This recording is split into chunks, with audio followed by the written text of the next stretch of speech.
Ek dink toe pastoor George vir my gevra het om bietjie met die gemeente te kom deel oor wat ma wees en moederskap vir my beteken. Dis die eerste ding wat in my kop inkom, die boek Koester jou baba. Nou, ek dink dit en baba en kleuter en die nuwe ouer en baba handleiding en hoe om jou kleuters te verstaan, al daai boeke, julle my tuisbiblioteek het gegroei en gegroei. Maar dit het nou nie baie lank gevat om agter te kom dat moederskap en mamma wees is verseker nie vasgevang in die blaaie van daai boeke nie. So, die oomblik wat jy daardie klein lyfie nou vashou, dan is jy 'n mamma. En dan besef jy daai gesegde wat sê, vir die res van jou lewe, gaan jou hart nou buite jou lyf rondloop. Maar ek glo soos baie van die ma's wat hier sit, het ek nou my vooropgestelde idee gehad. Julle van wat my kinders gaan mag doen, nie mag doen nie, wat hulle gaan eet, nie mag eet nie, en ek was vasbeslote, dis hoe ek gaan kinders groot maak. Een van die goed was borslappe. My kinders gaan nie borslappe dra nie, want kyk, daar is niks so lelik, soos 'n vuil borslap met gesmeerde patats, of 'n nat borslap, so my kinders gaan nie borslappe dra nie. Nee, dit is nou nie hoe ek gaan kinders groot maak nie. Dan het ek ook besluit, sommer voor die tyd vroeg al, my kinders gaan nie winkelkos eet nie. Nee, ek gaan daai kosie stoom vir ure in die sloukoeker, min speserye, so min as moontlik sout, nie suiker nie, nie flings nie, nee. Julle, toe maak daai eerste tand sy verskyning, en die spoeg begin loop, en hy kry 'n kouring en ek soek 'n borslap, maar ek het nie 'n borslap nie, want my kinders gaan mos nie borslappe dra nie. Daai volgende oggend staan ek voor Pep. Toe koop ek, julle weet daai pakke, jy kry so 6 of 8 pakke borslappe in 'n pakkie. Toe koop ek 'n paar pakke. Kyk, en toe hikkel ons sommer nou borslappe vir kerk, en weet julle, jy kry 'n plastiese borslap wat in die skottelgoedwasser kom. So ek is toe nou gestak op borslappe. En toe moet ons nou begin kos maak. Ons gaan nou vaste kossies eet. Nie winkelkossies nie, mamma se kossies. So die koester jou baba sê toe vir my, ek moet begin met soetpatats. Julle, daai soetpatats kook lekker. Nou te kom boetie, ons gaan soetpatats eet. En dan kom met daai lepel, julle weet die tjoeke treintjie, en daai soetpatats gaan so. Okay, toe sê ek vir Ellen, bly rustig. Dis die patats, ons het nie 'n patatskind nie. Hy is soos sy ma, hy is nie lief vir groente nie. So, ons maak worteltjies. Dieselfde gebeur met die worteltjies. Okay, ek het pampoen. Toe kook ek appeltjies. Stoom die appeltjies. Die appeltjies gaan ook so. So toe koop ek toe nou maar, ek gaan net 'n botteltjie Purity. Kom ons kyk net wat gebeur. Hy eet amper die bottel, die dop en die lepel. So, toe gaan ons nou maar Makro toe, met jou trolley, en dan koop jy daai bulk bottels Purity. So, ek dink, ons almal het ons idee gehad van hoe dit gaan wees, en dis alsbehalwe. Nou, dit alles is maar deel van wat moederskap is, en julle dan gaan daai baba wat die patats gespoeg het, skool toe. Hy moet leer lees. Nou, die boekies wat ons gehad het, ek wil net hoor of is daar enige mammas in die huis wat vir Kalla, Bibi en Floy ken. Ek meen, daai juffrou stuur elke dag vir jou 'n boek huis toe. Kalla en Bibi kry 'n kat. Kalla en Bibi gaan bad. Kalla en Bibi gaan tandarts toe. Kalla en Bibi gooi hulle doeke weg. So later wil jy net daai kinders in jou huis, want jy doen alles met hierdie kinders, maar dis Kalla en Bibi die hele tyd. Dan begin jy mynskag te bou. Julle, maar jy oortref jouself. En kyk, ek en Ellen raak so meegevoer met hierdie poelies en hierdie rattestelsels wat ons bou. Dit is eintlik lekker. Jy sien uit na die volgende opdrag en jy wil weet hoeveel punte het jy gekry. Jy maak so baie boontjies in watta. Jy groei daai glase boontjies. Jy groei daai mif op die brood, laat jy later jou eie groentetuin met al daai boontjies kan begin. En dan kom die tienerfase. Nou dis waar ons nou is, maar dis 'n perd van 'n ander kleur. Kyk, jy moet nou 'n sekere fase van cool bereik. Voordat jy nou vir jou 'n koffie by die koffiewinkel oor kan die straat van die skool gaan koop. En dan moet jy net seker maak hy is nie naby as jy nou die koffie koop nie. Jy moet nou woorde begin gebruik soos skibidi en vibe en like jy my drip. So as daai dude nou vir die een aand as jy sy bord kos, hy bring hy bord kos en die bord kos is leeg en hy sê vir my mamma, vanaand se kos was basin. Dan weet ek I've arrived. Dit was lekker. Maar onder al hierdie skedules en skoolwerk en kos maak, ek moet nog 'n dogter wees, ek moet 'n sussie wees, onder al hierdie goeders lê die hart van moederskap. En dit is dan nou daai desperate gevoel. Wanneer jy middernag met hierdie babietjie sit, wat vuurwarm is, sy koors wil nie breek nie, en hy wil nie drink nie. Of jy sit by radiografie met 'n seentjie, wat nou weer 'n arm gebreek het. Of dalk bloot net 'n tiener, wie se vriende net nie dieselfde waardes as hy deel nie. Dan besef jy, jou ma wees is dit nie in die boek, of in 'n kursus nie. Ja, daardie hulpmiddels het verseker hulle plek, maar dis wanneer jy daar diep binne kom grawe, om die beste ma te wees wat jy kan. En soms is ons goeie ma's, maar dan maak ons droog by die werk. Dit gebeur. Partykeer is ek great op 'n projek, maar dan is ek nie die beste vrou vir alle nie. En toe besef ek, dis eintlik maar hierdie wonderlike dans, wat my net altyd gaan aanhou. En dit bring my by die dieper betekenis van moederskap. Hulle weet daai deel wat jy nou, jy gaan nie foto's van dit neem nie. Ek gaan dit nie op Facebook sit nie, en ek gaan dit nie op Instagram sit nie. Want sien, moederskap is nie net prakties nie. Moederskap is geestelik. Dis heilig. Dit is 'n gesonde en 'n geseënde, maar soms ook 'n baie swaar pad van vertroue, gehoorsaamheid en volharding. Moederskap het my geleer om te bid soos wat ek nog nooit geleer het nie. Jy begin op 'n manier met die Here praat wat jy nie geweet het is moontlik nie. Partykeer gebruik jy woorde, ander kere soms maar net met trane. Jy leer om op jou knieë vir jou kinders te veg en om hulle name hardop voor die Here te noem. En dan leer jy partykeer moet jy net stil sit. En dan gaan jy maar wag en vertrou dat die Here hulle gaan vashou, selfs al kan jy nie. Ek dink so baie aan Hanna in 1 Samuel. Julle almal ken vir Hanna wat so gesmag het om 'n kind te hê en so gesmeek het. En die oomblik toe sy daai kind gekry het, het sy hom net weer teruggegee aan die Here. En dit tref my elke liewe keer, want dit is die hart van moederskap. Julle weet, ons kinders is nie ons in om te hou nie, of nie vir altyd nie. So ons moet hulle lei, en ons moet hulle vorm, en dan gaan ons hulle weer in geloof terug aan die Here gee. Want julle sien, moederskap vereis verskillende goed van ons op verskillende tye. Wanneer hulle hierdie babietjie het, of wanneer dit 'n babietjie is, dan vra dit van jou baie geduld. Dan word hulle groter, en dan vra dit van jou wysheid. En dan op 'n stadium waar baie van julle ook is, begin hulle losmaak. En dan vra dit geloof. Maar deur dit alles het ek agtergekom, daar's een ding wat altyd konstant bly. Ons bly ons kinders se geestelike anker. Hulle is ons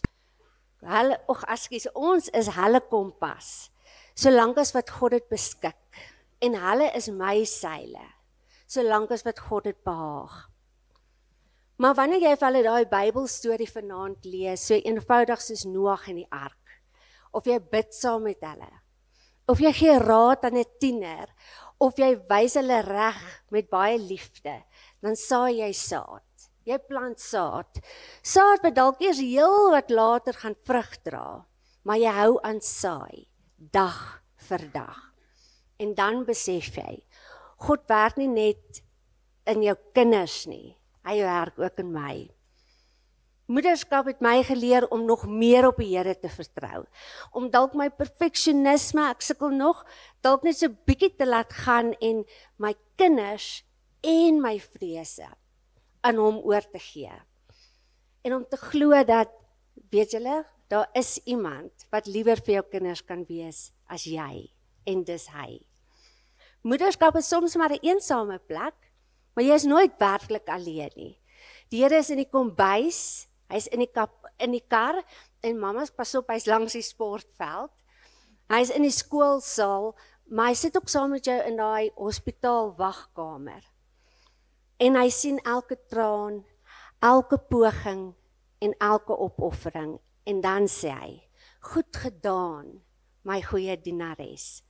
So aan elke mamma wat nou vandag hier sit, en ek weet hier's baie nuwe mammas met papbabietjies, maar hier's ook mammas met grootmenskinders. En dan is hier biologiese mammas, geestelike mammas, oumas, tannies, niggies, mentors. Alles wat jy doen, jy maak 'n verskil. So ek wil hê julle moet vandag bietjie bemoedig voel. Ons is almal in dieselfde boot. Ek wil hê julle moet herinner word aan julle waarde en herontdek hoe kosbaar julle roeping as 'n mamma is. Want weet jy wat, die Here het vir jou gekies om daardie kind groot te maak. En hy gaan jou toerus met wat ook al jy nodig het om dit te doen. So gelukkige Moedersdag, en mag al julle mammas weet dat julle is geliefd en geseënd en julle doen 'n baie beter job as wat julle dink julle doen. Mamas maak dat ons die lewe in die oë kan kyk. Nou mamas is dan spesiaal, né? Hulle is anders as ons mans, en hulle bring soveel mooi in ons lewe, maar hulle is baie anders. Ek dink die eerste keer toe ek iets van die andersheid van 'n vrou beleef het, was toe ek 'n jong tienerseun was. My ma het 'n boek in die huis gehad, die mediese gids vir die hele gesin. Almal bo 50? Okay. So dik blou boek. Julle, is dit nie interessant wat jy met boeke doen nie? Jy trek as 'n jong mens met hierdie boeke van huis na huis na huis, net om eendag na 'n ouer huis toe te gaan wat kleiner is, dan gooi al die boeke in elk geval weg. Gooi die boeke nou al weg. En nou nie die paar wat regtig baie belangrik vir jou is dit nie waar nie. Jy trek reg goed saam. Ek het amper liesbreuke en goed gehad, hoe swaar ek bokse moes trek van boeke in my lewe. Maar die boek was nou in my ouerhuis gewees, die mediese gids vir die hele gesin. En ek het hierdie boek geblaai en ek kom op hierdie plek af van oefeninge. En ek begin oefen, maar dis hierdie snaakse oefeninge van jy tel jou bene op en dan maak jy arms oop toe. Dis nie verskriklike moeilike oefeninge nie, maar nou oefen ek na so 'n paar minute kom ek agter maar ek word nie moeg nie. Ek slaan nie eens 'n sweetdruppeltjie uit nie. En ek blaai na die begin van die hoofstuk toe om te kyk wat die hoofstuk se opskrif is. Dis die hoofstuk se opskrif: Oefeninge vir swanger vroue. Toe kom ek agter, okay, die ding gaan nie werk nie, moet ander oefeninge soek, bietjie vir jonger oudjies in die boek. Ons kry baie soorte mammas, soos Monique nou vir ons gesê het, is dit nie so nie. Jy kry biologiese mammas, jy kry aanneem mammas, daai spesiale mammas wat kinders aanneem in hulle lewe. Dan kry jy mammas van hersaamgestelde gesinne, dis kinders wat oorspronklik nie deel van jou lewe was nie, maar hulle deel van jou lewe geword en jy het hom al begin grootmaak soos jou eie. Dan kry jy kids mammas. My sussie was een. Sy het met my swaar getrou toe hy 2 sulke seuns. En sy skielik 'n mamma. Sy het geen kind gehad en skielik is sy 'n mamma. Sy moes 'n sielkundige gaan sien het. Net om te help om deur hierdie uitdaging te kom, jy weet, met kids mamma skielik. Dan kry jy enkelma's. In ons omgewing kry jy verskriklik baie enkelmammas wat regtig die lewe nie maklik het nie. Baie keer kom die mans nie hulle verantwoordelikheid teenoor hulle vorige vrou en kinders na nie, en dit skep ongelooflike probleme in ons land.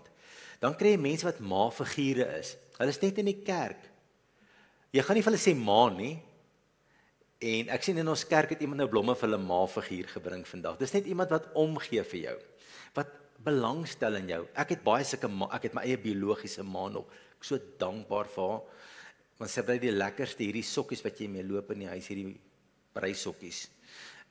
Is kosbaar. As ek in daai sokkies loop, dan dink ek altyd aan my ma. Maar hierdie ma-figure help ons aan in die lewe, stel belang in ons, bel ons, sê hoe gaan dit met jou? En hulle bid vir jou, 'n ma-figuur. Jy kan ook hulle noem 'n geestelike mamma, wat net belangstel in jou. Oumas, groot oumas, mammas verskil. En ons eer vandag op hierdie Moedersdag, eer ons vroue, mammas in die enorme rol wat hulle in ons lewe speel. Hulle is regtig die sout van die lewe. Jy kan die lekkerste stuk vleis in 'n pot hê, maar as daar niks sout is nie, proe daai vleis absoluut geurloos. Die sout bring die geurigheid na vore. En ons vrouens is so sout en hulle bring die geurigheid van die lewe na vore. Mammas maak dat ons in die lewe in die oë kan kyk. Ek wil net by 3 dinge stil staan. Hoekom? Want in die eerste plek, hulle gee liefdevol om. Diep uit hulle hart op 'n baie unieke manier. Anders as wat 'n man lief het 'n mamma lief. Dis interessant, selfs in die diereryk is navorsing nou, mense wat breine navors van diere en mense en goed. Wyfie diere, as hulle nou 'n kroos het of 'n werpsel het, dan skei daar nou iets in hulle breine af, wat maak dat hulle ongelooflik versorgend is. Dis iets wat 'n man se brein nogal nie kan afskei nie. Dis net 'n vrou se brein wat daai wonderlike goed kan afskei. Dit is 'n ongelooflike binding, biologies, geestelik en emosioneel, wat met die mense in haar lewe plaasvind. 'n Moeder se rol is ongelooflik. Sy het op 'n ander manier lief. Sy het op baie plekke oorvleuel ons liefdes, is dit dieselfde, maar 'n man en 'n vrou het op baie unieke maniere lief. Dis regtig so. Die oë van 'n moeder kyk anders, né? Sy sien haar kinders groot loop, maar eintlik onthou sy hulle nog as 'n babietjie in haar arms. Dit is so. Eintlik onthou sy nog as 'n babietjie in haar arm. 'n Ma kyk verby haar kind se foute, of hulle groot of klein of tieners is, en sy sien die mooi in hulle raak.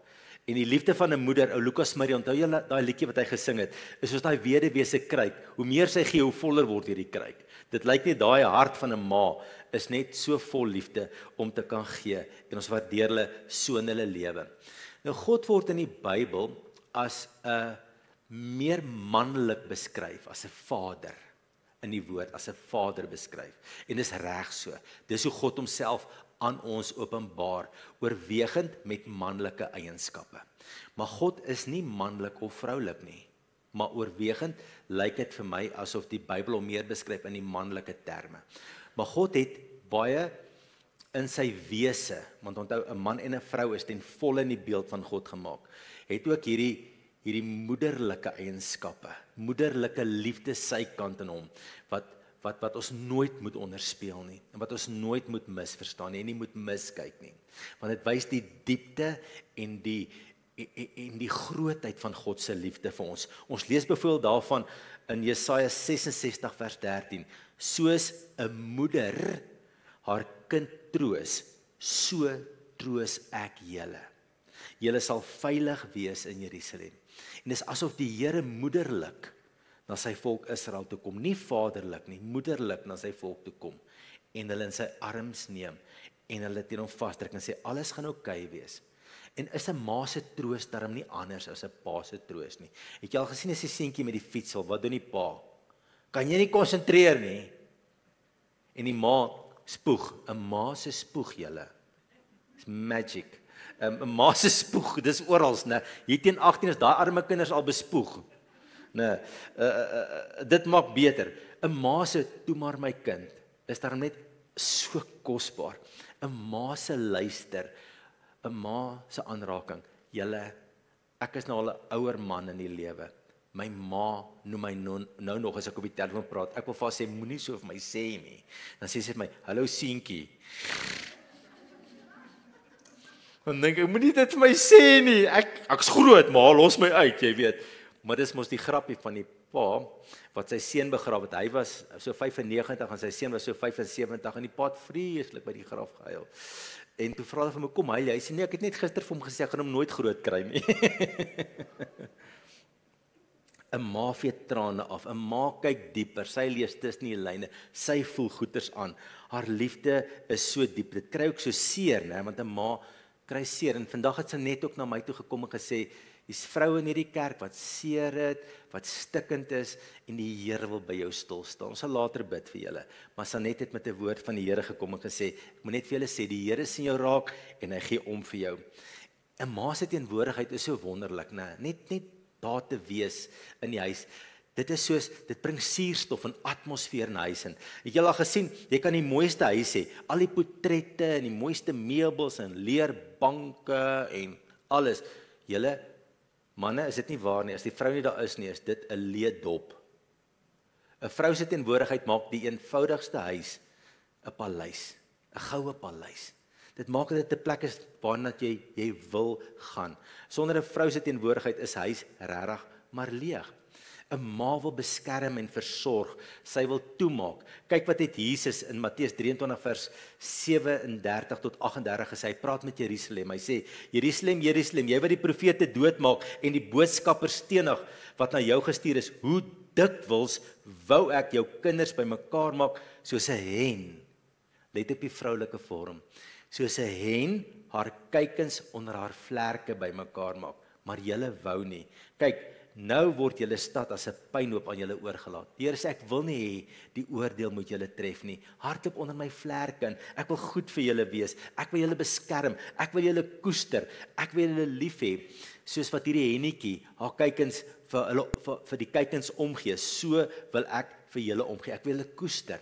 Maar soos julle weet, Israel het gekies van die begin af. God wou hulle as 'n voertuig gebruik het om die wêreld te bereik met die evangelie. Maar van die begin af het Israel hulle hart teen Jesus Christus gedraai. En vandag moenie 'n fout maak nie. Haat 'n Jood die boodskap van Christus. Minder as 1% Israeliete is Christene. 99% verfoei. Nie dink dis moontlik dat Jesus die verlosser kan wees nie. Hulle verfoei die boodskap dat Jesus gekom het as die verlosser van die wêreld. Die Jode vandag, Israel is vyande van die kruis. Of ons dit nou wil glo of nie. Bly die beloftes van God aan hulle van krag om 'n land en 'n groot volk? Ja, dit bly van krag. Maar ons moenie miskyk dat hulle vyande van die kruis is nie. Hulle haat nie, oorweeg dit nie, hulle haat die boodskap van die kruis. En ons moet dit as Christene verstaan. Hulle haat dit.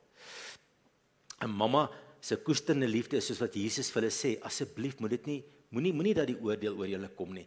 Hardloop na my toe. Jesus sê hardloop na my toe en ek sal julle koester en ek sal julle beskerm. 'n Kind, 'n familie lê net anderster in 'n vrou se hart. Kyk wat staan daar in Jesaja 45 vers 14 tot 16. Sion sê, die Here het my verlaat. Die Here het my vergeet. Kan 'n vrou haar eie baba vergeet? Haar nie ontferm oor haar kind wat sy in die wêreld gebring het nie. Selfs al sou so iets gebeur, ek sal jou nie vergeet nie. Ek het jou naam in my handpalm, nie een enkel fout nie, meervoud, in my handpalms gegraveer. Ek sien jou mure altyd deur voor my. Daarom 'n huis waar 'n vrou nie is nie, is so anderster. Julle weet, hulle vertel hierdie storie van hierdie seentjie. Hy sê vir sy maat, my ma's in die hospitaal. Hy sê, jy sal nie glo nie. My pa, ek, my ouer boetie, my jonger sussie, die hond en die kat, ons is heeltemal alleen. Want die ma's nie daar nie. Daarom moedig die Bybel julle as vroue aan om nooit julle kroon prys te gee. Daai deel wat julle uitbied van God, daai deel wat julle uitbeeld van God se liefde, om dit prys te gee nie, om dit te minag, om te dink dis nie van waarde nie. Daarom moedig die Nuwe Testament julle aan in 1 Petrus 3 vers 3 tot 4.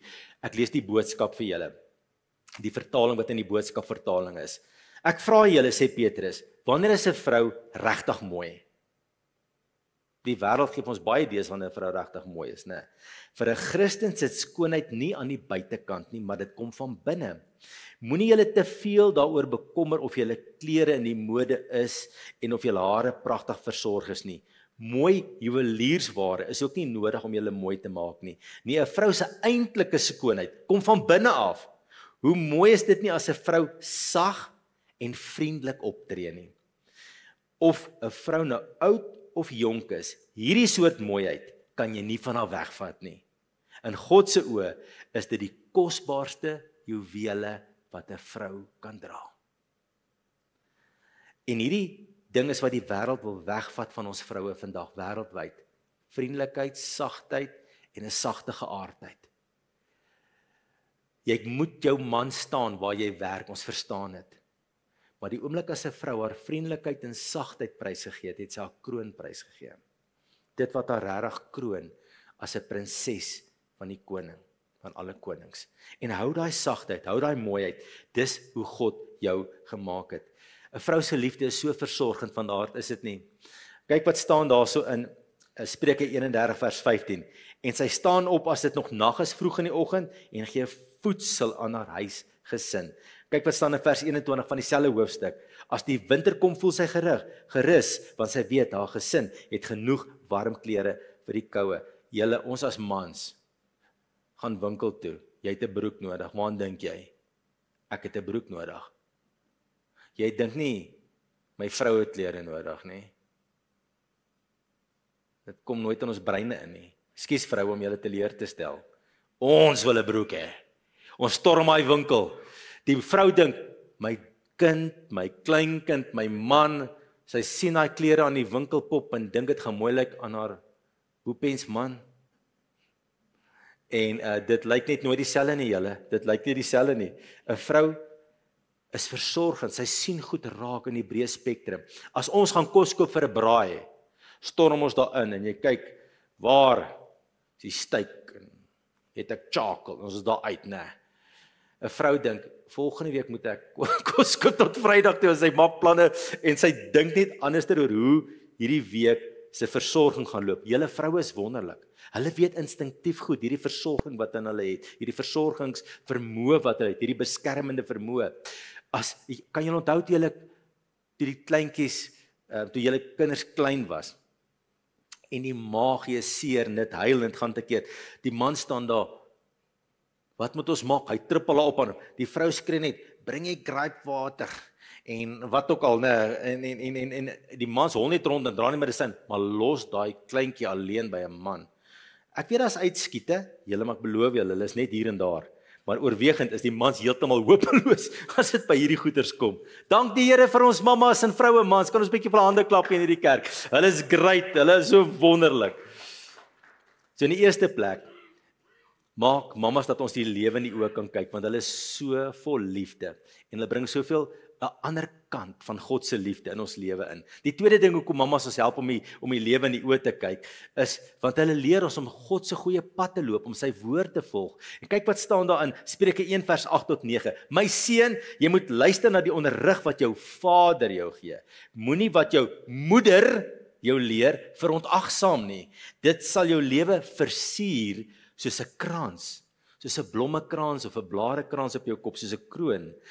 En dit sal 'n kettingkie om jou hals wees. Dit gaan vir almal duidelik wees, ja, maar jy het 'n mooi lewe wat jy lewe. Jou lewe is versier met die waarhede wat jy aan moederskoot geleer het. Papas moet die kinders leer, maar mammas het ook hierdie ongelooflike impak op kinderharte en op hulle volwasse kinders se harte. Nou nog as ek my ma bel, sal my ma altyd sê, onthou die Here sal voorsien, en sy herinner my aan die Here se beloftes. En dis wat 'n ma doen, herinner haar familie, haar naasbestaandes heeltyd aan hierdie beginsels van God se woord. Onthou julle vir Timoteus, daai jong pastoor in die Nuwe Testament, daar staan die volgende van hom geskrywe in 2 Timoteus 1 vers 5. Ek dink ook aan jou opregte geloof, dieselfde geloof wat al in jou ouma Lois was en in jou ma Eunice was, en wat daarvan is ek oortuig ook in jou is.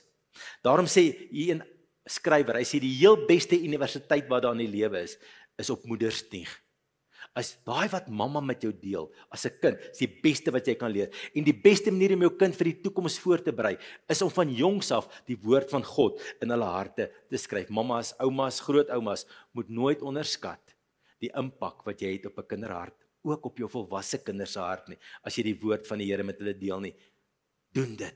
Ons waardeer julle daarvoor. Die laaste een wat ek met julle wil oor praat is, ons kan die lewe in die oë kyk, mammas help om ons dit te doen, want hulle bid met harte vol geloof en vol deernis. Die Bybel is vol mammas wat gebid het, maar ek wil vandag by een spesifieke mamma stil staan, 'n Kanaanitiese vroutjie, haar dogter was demonies besete. Sy was in die mag van 'n bose gees gewees. En onthou, die Kanaanitiese volke was nie deel van die volk Israel nie, daai stadium in die Ou Testamentiese bedeling, en hulle kon nie staat maak op die beloftes van God nie. In die Nuwe Testament weet ons, almal gaan deur Jesus Christus na die Vader toe, maar op daai stadium het God met Israel 'n verbond gehad.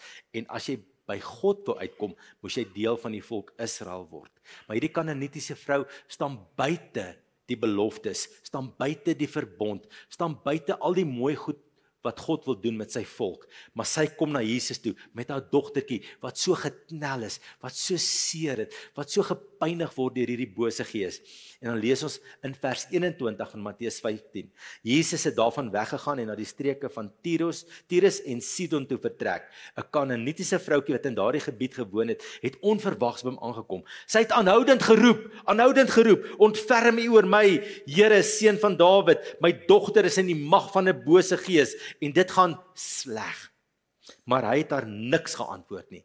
Julle, dit moes verskriklik gewees het vir die arme vroutjie. Sy kom met haar hele hart van pyn hier by die Here, by die God van hemel en aarde, Jesus Christus, en hy sê van niks. Sy disippels kom toe by hom en vra, stuur haar weg, want sy hou aan met skreeu hier agter ons. Jesus antwoord, ek is net na die verlore skape van die volk Israel toegestuur in daai tyd, want Jesus wou as 'n voertuig gebruik het vir die wêreld. Maar soos ons weet, Israel het later die Here verwerp en die Here moes toe deur die heidene nasies, waarvan ek en jy nou deel is, die evangelie na die wêreld toe vat. Maar die vrou kom kniel voor hom en sê, Here, help my. Here, help my. Hy sê vir haar, dit is nie mooi om die kinders se brood te vat en vir die hondjies te gooi nie. Dit is waar, Here, sê sy, maar die hondjies eet daarom van die krummels wat van hulle basiese tafels val. Mevrou, sê Jesus vir haar, jou geloof is groot, jou wens word vervul. Van daardie oomblik af was haar dogter gesond. En 'n dogter, 'n jong meisie, beleef die krag van God in haar lewe, omdat 'n mamma na Jesus toe gegaan het en gesê, Here, ek bring my kind voor U. Mamas, julle gebede het ongelooflike krag. Oumas en grootoumas. Dit is so lekker om jou kinders te leer om te bid, om saam met hulle te kniel, om te leer om hulle handjies te vou, en daai impak van gebed in hulle lewe te hê. Jou gebed het groot krag. Ouma grootjie, ouma, mamma, jong mamma, maak nie saak nie. Jou gebed het krag. Dis daar wanneer jy in die aand in die bed lê. Ek weet baie keer, hier langs my vrou, dan weet ek, sy is besig met die Here. Daai middernaggebede, wat jy na die Here toe bid, om met hom te praat, oor omstandighede, oor kinders, oor dinge wat nie uitwerk nie. Jou gebed het krag. Dankie vir die vroue in ons lewe. Dankie vir grootoumas, oumas, mamas. Ja, Here, mamas wie se kinders al groot is, mamma wie se kinders nog klein is, babietjies. Maar ons kom sê vandag dankie vir elkeen van hulle. Dankie vir hulle liefdevolle omgee, dat hulle so spesiale kant van die liefde wys. Dankie dat hulle soveel woordinspraak in ons lewe het. Dankie vir hulle gebede wat krag voor die aangesig het, die Here. En daarom kom bring ons hulde aan ons moeders vandag, en ons bid vandag, Here, dat U elkeen sal seën, dat U elkeen sal bewaar en beskerm, dat U hulle naby U sal hou. Here, ek bid dat elkeen sal besef vandag hoe kosbaar hulle in U oë is, hoe kosbaar hulle in ons oë is, en die groot verskil wat hulle maak. Here, hulle help ons om die lewe in die oë te kyk. Hulle maak ons sterker. Hulle is so sout wat geur gee in die lewe, Here. Here, vandag as daar mamas in hierdie kerk, vroue wat seer het, wat bekommerd is, wat stikkend in hulle binnekant is. En ons dra hulle nie op. Ons wil bid dat U deur die wonderlike genesingskrag wat in die naam van Jesus is, deur die salfolie van die Heilige Gees, by hulle sal kom stil staan en hulle wonde, hulle innerlike emosionele wonde en seer sal aanraak. Here, help vrou om hulle bekommernis by U voete te los en te weet die Here sal na my kyk. Here, vandag is daar mamas wie se kinders ver is oor die see, wat ver bly, mamas wie se kinders uitdagings beleef, wat stryd in die lewe het en wat swaar dra. Laat hulle altyd onthou, hulle gebede het krag vir hulle kinders, Here. Here, dankie dat U vandag trane afvee, dankie dat U nuwe blydskap bring. Here, kroon hulle met U goedheid. Kroon hulle met U goedheid. Skenk aan elke vrou U vrede, Here. Omvou hulle met U liefde en hulle sorg. Gee hulle krag vir hulle taak en roeping as vroue en as mamas, Here. En herinner hulle altyd daaraan dat hulle, Here, 'n spesiale plek in U hart het en in ons harte. Here, so bid ek vir elke pappa, oupa, jong man in hierdie kerk vandag, en ek bid dat die hand van God op ons sal wees. Help ons om wyslik, Here, met ons vroue te leef. Help ons om insig te hê in dit wat ook hulle diepste behoeftes en node is. En Here, nou dank ons U vir 'n tyd soos vandag, Dis Moedersdag, Here. Dis 'n spesiale dag. Dis 'n wonderlike dag. Mag dit 'n dag wees wat ons opnuut ontdek hoe lief U ons het en wat U sê, U troos ons, U ontferm U oor ons, Here.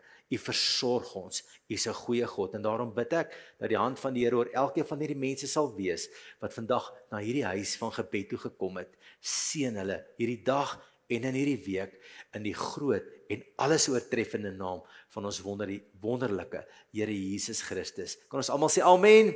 Amen.